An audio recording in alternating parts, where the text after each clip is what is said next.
Okay, folks, welcome to the latest episode of the Hall of Fame Road Trip, exclusively found on the Kirk Minahan Network.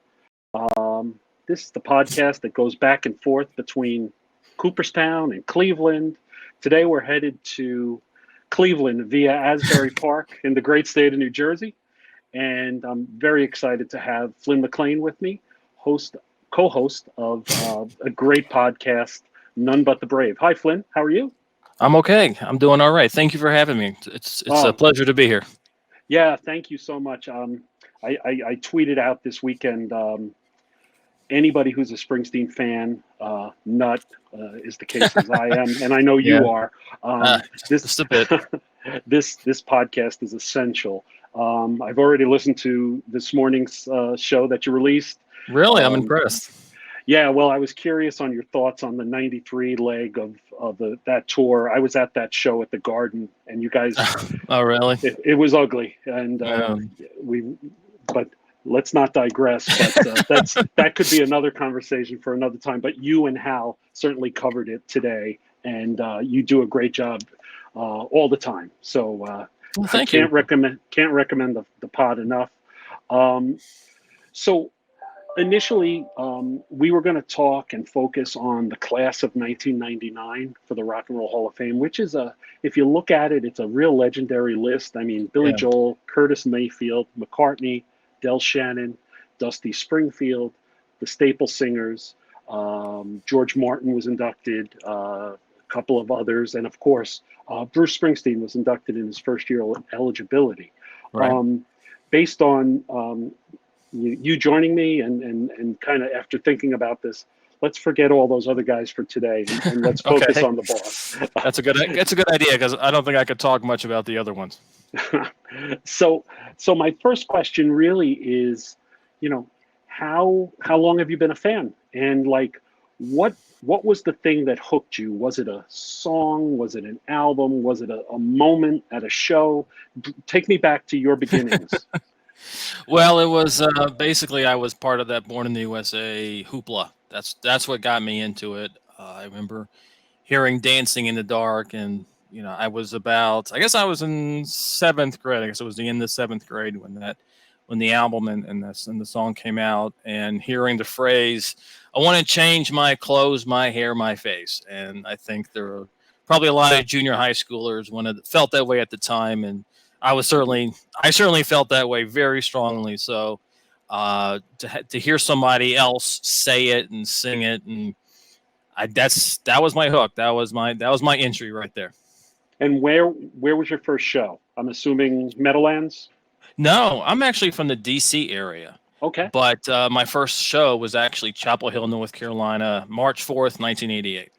So I guess I didn't see anything on the USA tour, unfortunately. But at that point, I wasn't even going to concerts yet.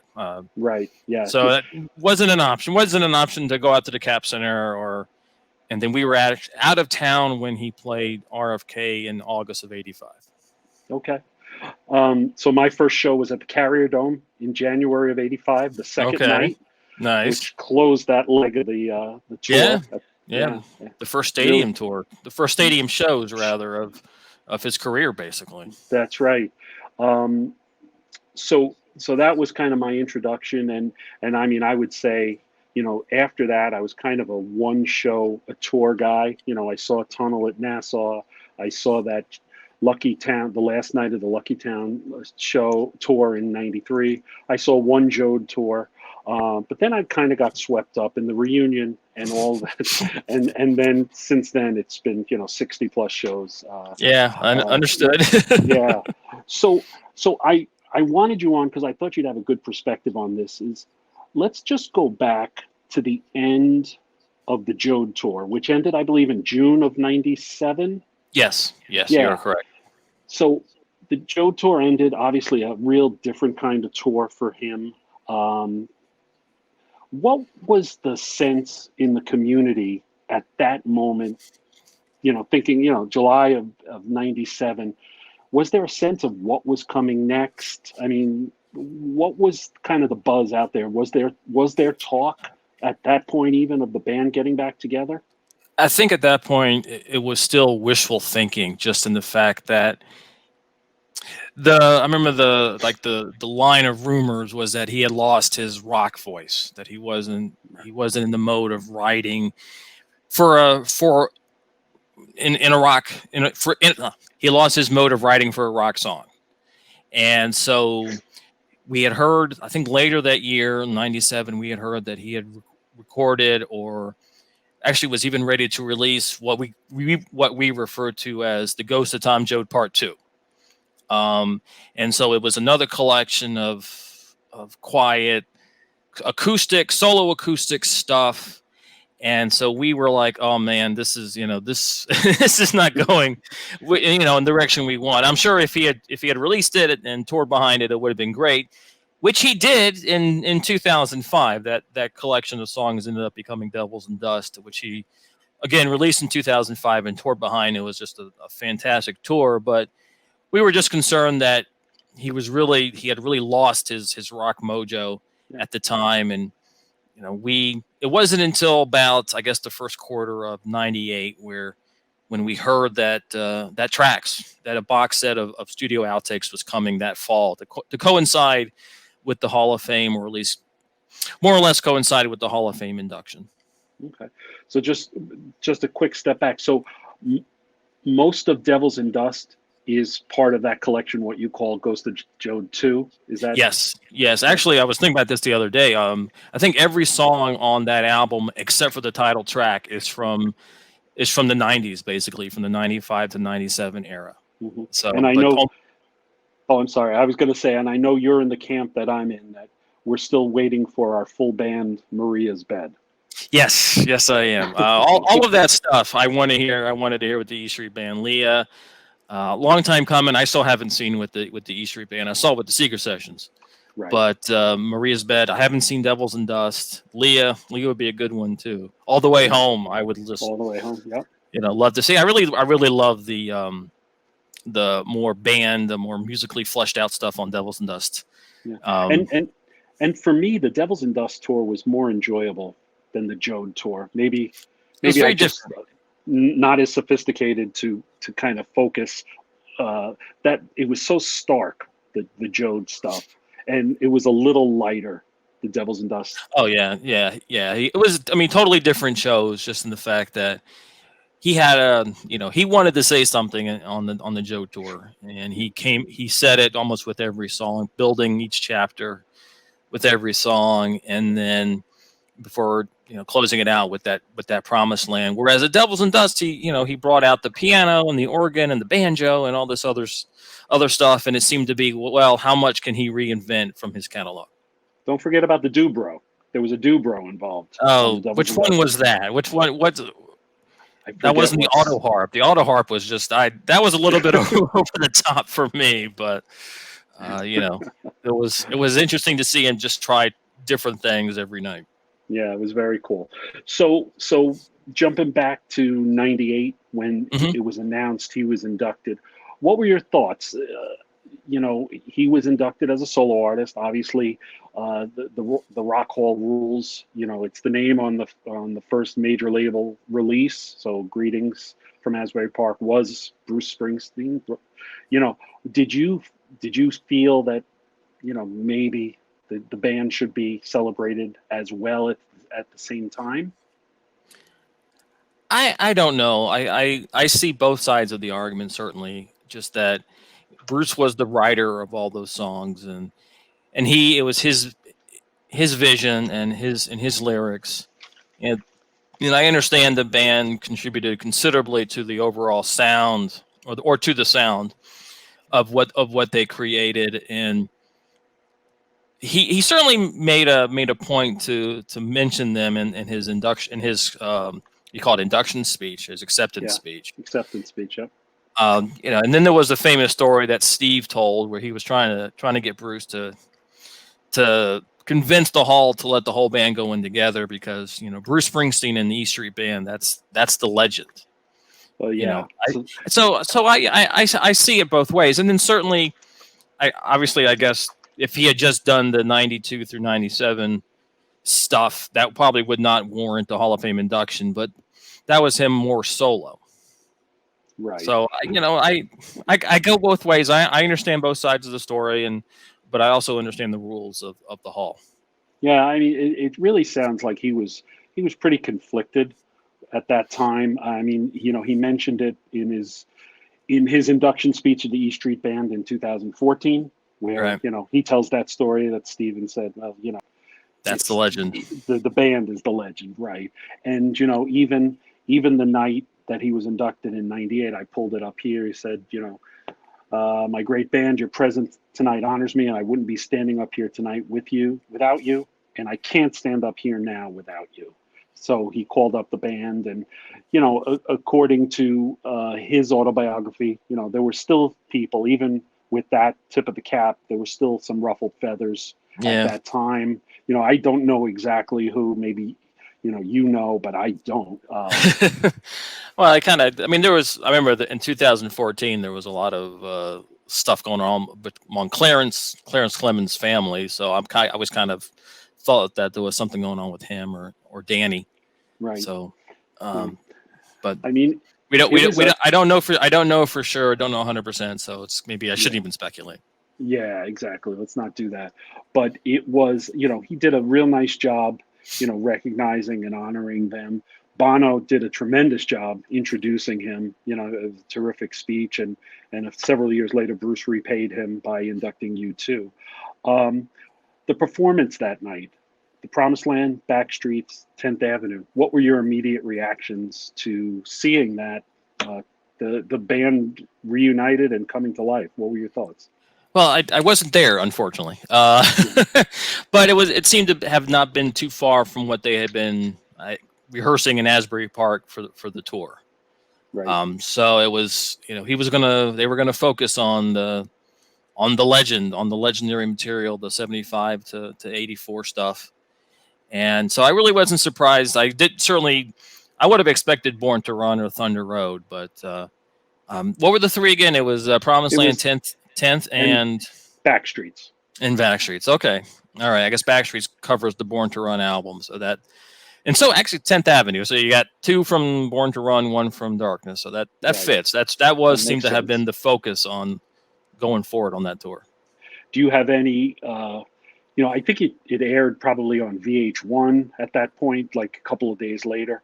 Do you remember, what were your thoughts on how they sounded, how they looked? I forget exactly when it aired, but he did rehearsal shows. They did 2 rehearsal shows just a few days later on March 18th and 19th. So I think by the time it aired, I had already seen them in concert. So I was just, but it was just great to see them have a great audio recording and video recording for that matter of them playing those classics. And yeah, I think I added it to my collection pretty quickly. Oh, good. His speech, and he's a terrific, his inductions for other people, Jackson Browne and like I said, U2 and Dylan, always does a nice job. Him thanking, obviously his parents, but he thanked the Castiles. Yeah. He went all the way back to Tex and Marion Vineyard, I believe it is, who helped. Who let them rehearse in their warehouse or something. It was very cool. Actually, I think it was in the Vineyard's living room.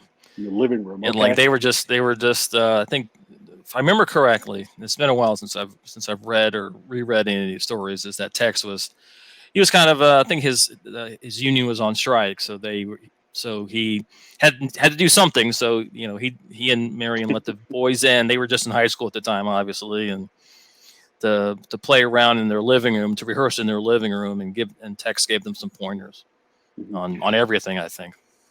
So they did those rehearsal shows in Asbury. That was March of '99? Yes, March 18th and 19th. And then they went to, was it Barcelona? Barcelona was the opening date, April 9th, and then the second show was April 11th, also in Barcelona. Okay. And dare I ask, how many of the Jersey shows did you attend in '99?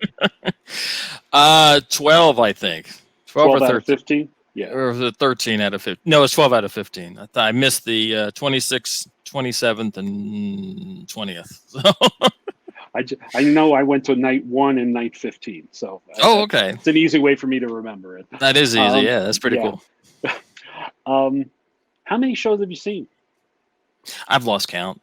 That's I have lost count. You're showing off now. Well, I for a while there, I was able to just kind of count off, like, well, I saw, let me see, I saw 2 on Tunnel, and then I saw them on the Hall of Fame, and then I saw a lot of shows on the reunion tour, and a lot of shows on the Rising, but I really lost count. I think must be in the 180 by now, 180s. Wow, it's amazing. Somewhere in there, yeah. Yeah, yeah. And so I'm sitting at 65, and like 60 of those are the reunion era. Yeah. So all right, not a problem. I'm going to run out of time eventually. Well, next tour you'll have to quit your job and just hit the road and go everywhere. That's it. So thinking about his induction in '98, and then we fast forward to 2014, and when the band was recognized, well deserved in my opinion. I would think Landau being on the committee probably he was pushing for them to get it, but again, they were well deserved. Yeah, I can't imagine any situation where they would not have been elected, but maybe I'm just being naive and too Bruce centric in my thinking. Yeah. They were in that, I don't know if they still call it the Sidemen category or musical excellence something category. Something like that. I honestly forget. Yeah, that's how Ringo Starr was put in under that category a couple of years back.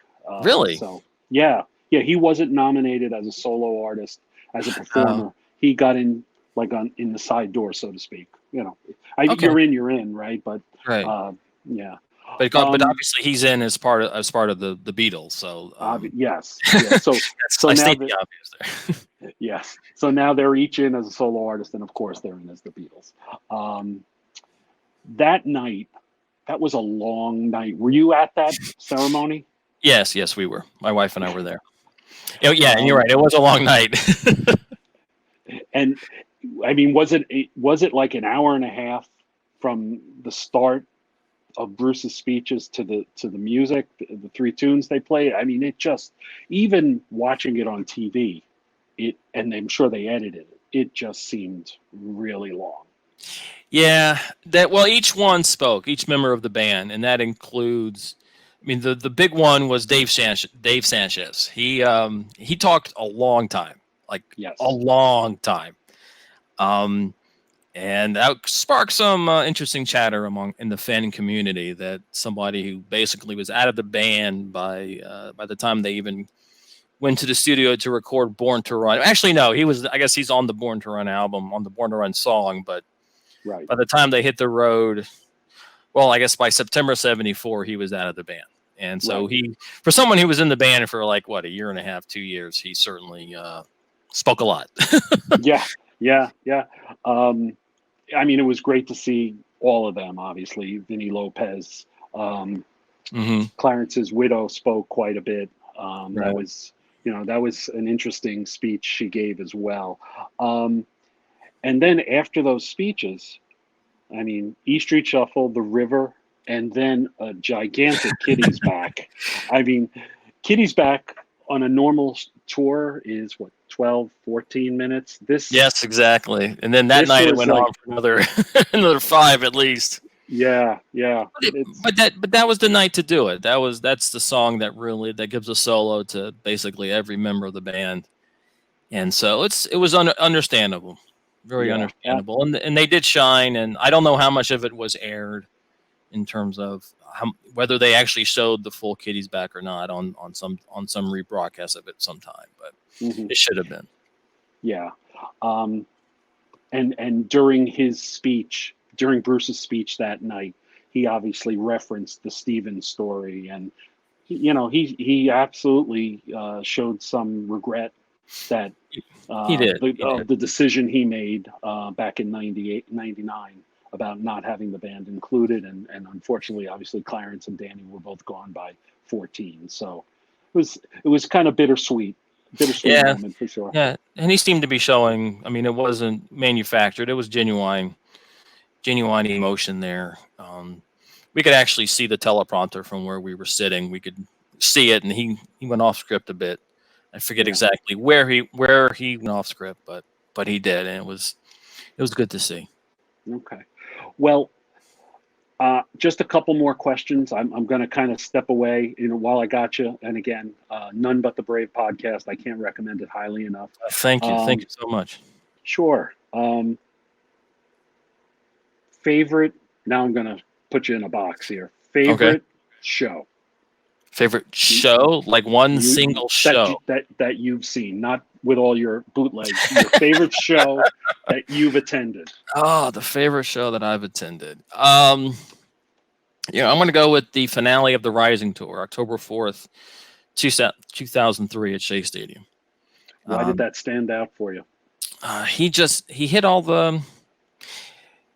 He had been really expanding what he was playing at the end of that tour, and so he was playing stuff like Roulette. He did. Roulette was a big one for me. Back in Your Arms was a huge one for me. He did Tunnel of Love that night too, and he did Another Thin Line that he had and Code of Silence. He had both of which he had co-written with Joe Grishecki, right? Which they had done. The E Street Band had done at the end of the reunion tour in 2000, but they didn't pull it out. Didn't pull that stuff out again until the end of the Rising tour. I Wish I Were Blind. I'm a big fan of the '92 material with the E Street Band, so that was tremendous to see. And the encores went a little crazy. Highway 61, question. It doesn't hold up on the recordings, but it was cool to see Bruce there playing with one of his heroes. Yeah, and of course the closing Blood Brothers was. It wasn't as emotional as it was at the Garden 3 years earlier, but it still hit me pretty hard. Yeah, so I was fortunate enough to go to the first two nights at Shea. Okay. I couldn't go to the last night. We were moving to New Hampshire, my wife and I, and she was very pregnant, and to get to the first two nights was a challenge. Yeah, I can see that. Hey, some people really preferred that second night over the last night, even. So yeah, the second night, true. That middle night, the Roulette and the Canyons Room, just to start the show was just tremendous, absolutely tremendous. Well, speaking of Roulette, so my show is by miles and it's actually Hal's favorite. One of Hal's favorites. May 8th, 2000. Yeah. That was a great one too. I'm just, that was an absolutely tremendous show, and it's unfortunate they didn't have it in multi-track for Nugs to release, but our friend Jose Rama did an amazing job putting together a recording from the IEM sources that he had access to. I recently found on YouTube a really nice cut up video synced with the music. Yeah, really tremendous. That night, Flynn, is the night that I kind of got it. Okay. And I can tell you the exact moment when he started Darlington County. And then where you're going. My head exploded. It was amazing. Yeah, really special. Yeah, that was one of the loudest I've ever heard at an E Street concert. When he went into that, and when he finished the verse of it, that was one of the moments. I mean, top 10 moments, top 5 moments maybe of certainly top 5 of the reunion era, and maybe top 10 of his career of all time. Yeah, it's almost like it's two different careers, because everything pales to 78 and the River Tour, but which we didn't see. But I mean, since 99, it's been a thrill to see him, and the band. It's been amazing. Yeah. As we talked about on the podcast a little bit, he hasn't gone away at all since 99. We always talk about the way he just hibernated between the Tunnel of Love tour and the release of Human Touch and Lucky Town. I mean, he was gone. You had to search like the random notes of Rolling Stone every 2 or 3 weeks to see Right. if there's even a reference to him. And now he's just, he's all over the place. Last night he played at the Kennedy Center for Jon Stewart, and he played at the 9/11 Memorial. He played with Steve Roll's show last in December, and he's and releasing these Nugs shows, the shows through Nugs every month certainly keeps him in the spotlight. Yeah, and I like to point out, I mean, he's released something like a major Sony release each of the last 4 years. Yeah, which was just absolutely unheard of in 89 and 90 and 91. Sure. So you teed me up perfectly, Flynn, and this will be my last question. And what's coming? So we know it looks, fingers crossed, that 2023 could be a tour year. What do you see? I mean, I know you've been on the pod talking about Tracks 2 for a long time, my friend. Yes, ever since we started the podcast. Yeah. So what do you sense? What are you hearing? What are we going to get some product this year, or is it going to wait till next year to coincide with the tour? What are you thinking? Well, it sounds like the tour is going to start in the first quarter of 23. So I'm just hoping. I mean, I've been hearing about Tracks 2 since 2019. This is literally the fourth year. Mm-hmm.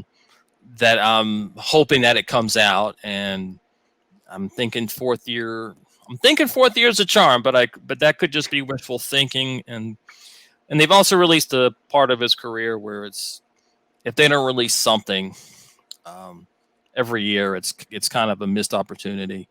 So I'm hoping this is the year.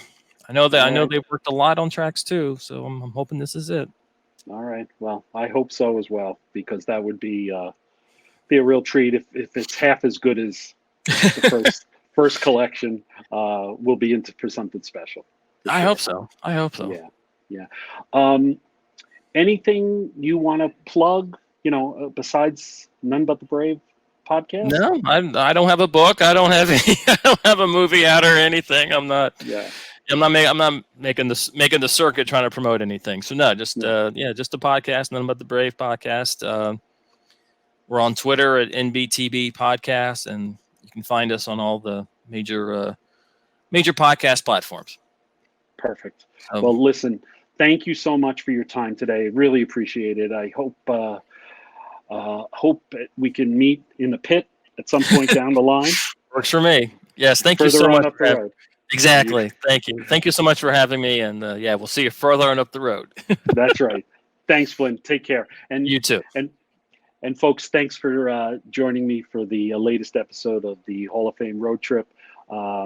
Thanks to Kirk Minahan and Dave Cullinane for all their help and support exclusively here on the Kirk Minahan Network. And we'll be seeing you real soon. Have a great day. Thanks.